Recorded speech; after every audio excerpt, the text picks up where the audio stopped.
घाबरलाय सदा घाबरल्या मला घाबरले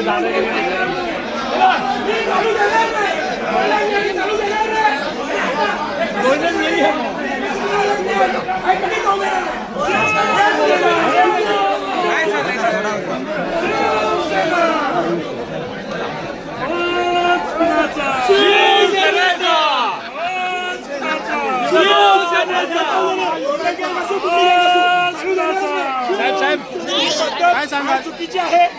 एखाद्या ज्येष्ठ सदस्याला बोलायला देणं आणि बाकीच्याला न देणं अशा प्रकारे महापालिका मी पुढे भविष्यात चालू देणार नाही. वेळ पडली तर डायस सोडून खाली येऊन बसून मी कामकाज करणार आणि यांचे सगळे वाबाडे आणि गेल्या 3 वर्ष 10 महिन्यामध्ये जे काय केलेले कारनामे हे सगळं बाहेर काढणार. पूर्ण 3 वर्षामध्ये जेवढे भ्रष्टाचार केलेले आहेत हा संपूर्ण घडवण्याचा प्लॅनिंग होता.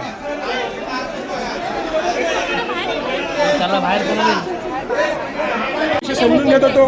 पण कोणी जरी डायसवर जरी असलो मी आणि जरी कोणी आवाज दाबायचा प्रयत्न करत असतील एक भारतीय जनता पार्टी किंवा उपमहापौर म्हणून वेळ प्रसंगी मी रस्ते खाली उतरून डायस सोडून खाली येऊन माझे विषय मांडणार आणि पक्षाचं पण नेतृत्व आणि लोकांना जे हवं असलेलं तेच कामकाज करणार. पण हे जी पद्धत आहे आता अशा प्रकारचे ठराव भविष्यात कधीही पास होणार नाहीत आणि आता झालेले आहेत त्यांना आमचा 100% विरोध राहील आणि त्याच्याविषयी आम्ही नगर विकास खाता असेल तिकडे किंवा सन्माननीय मुख्यमंत्र्यांच्याकडे आम्ही दाद मागणार आहोत.